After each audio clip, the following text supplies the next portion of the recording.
There was a time when I thought I had lost everything. My purpose, my peace, my will to move forward. I would wake up and feel nothing. The world moved, but I stayed still. People smiled, but my heart stayed silent. It felt like I was watching life through glass, untouched by warmth, unseen by light. Pain became my companion. Silence became my refuge. And in that stillness, I started hearing the voice of truth. Not the world's, but my own. It whispered quietly at first. Then it roared, and it said, "You are not broken, you are becoming." Every scar I carried had a story. Every fall I endured had a lesson. But I had spent too long running from both. I wanted peace, yet I feared the path that led to it, because it demanded stillness, honesty, and surrender. Marcus Aurelius once wrote, "You have power over your mind, not outside events.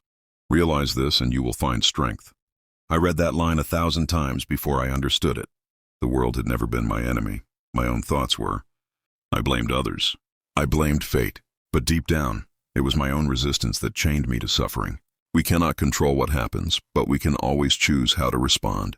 And that choice, that simple, powerful act, is where freedom begins. I realized that no one was coming to save me. Not tomorrow, not ever. Because the person I had been waiting for was already here. I started with small steps. One honest breath. One moment of awareness. One act of courage to face myself. Every time the pain came, I didn't run. I sat with it. I asked it, "What are you trying to teach me?" And pain always answered if I was quiet enough to listen. Seneca said, "We suffer more in imagination than in reality." He was right. Most of my suffering wasn't from what happened, but from what I thought about it. Regret over the past, fear of the future. Both illusions, stealing life from the only place it truly exists, the present. So I stopped revisiting the past like an old wound. I stopped rehearsing the future like a script I could control. Instead, I stood where I was, in the now, and faced life as it came. And that changed everything. The Stoics believed in acceptance, not as surrender, but as mastery. To accept what is to stop fighting reality. It doesn't mean you give up. It means you see things clearly, without the distortion of emotion or fear. You accept, and then you act with reason, with strength, with peace. Epictetus said, "It's not what happens to you, but how you react to it that matters." And those words became my foundation. Every challenge, every insult, every loss became a test, not of my luck, but of my character. When the world turns cold, most people become bitter. But bitterness is weakness disguised as strength. Real strength is calm. Real strength is grace under pressure. It's choosing kindness when anger is easier. It's staying steady when everything shakes. I started training my mind the way a warrior trains for battle. Every day I prepared for the unexpected. Because life doesn't owe me comfort, it owes me nothing. But I owe myself resilience. So I stopped asking, "Why me?" and started asking, "What now?" Discipline became my weapon, self-control, my armor. I learned to act with intention, not impulse, to pause before reacting, to breathe before speaking, to think before judging. That pause, that moment between emotion and action, is where power lives. When you stop reacting, you start ruling yourself. And that is what the Stoics meant by mastery. Not mastery over others, mastery over self. I began to wake up before the world did. Not to chase success, but to find stillness. The morning air was cold. The silence, sacred. I would remind myself, I might die today. Not to be afraid, but to be awake. To live with urgency. To love with intention. To waste no moment on anger or regret. Memento mori. Remember you must die. Those words are not dark. They are freeing, because when you accept death, you start to live, fully, honestly, completely. The Stoics spoke often of fate, amor fati, the love of one's fate. To not only accept what happens, but to love it. Because every event, good or bad, is a piece of your becoming. It's all shaping you into who you are meant to be. I stopped labeling life as good or bad. It just is. And I am here to respond to it. When you stop fighting reality, you begin to dance with it. You find peace, not because life becomes easy, but because you become unshakable. The world didn't change. I did. My mind became still. My heart became grounded. And I realized that peace is not the absence of chaos. It's calm in the midst of it. When people hurt me, I learned to see their pain, not their cruelty. When life disappointed me, I learned to see the lesson, not the loss.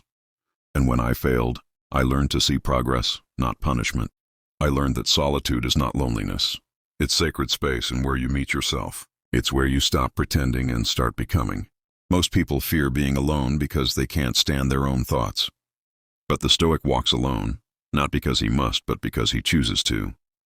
In the silence, you realize you don't need much. You don't need validation. You don't need applause.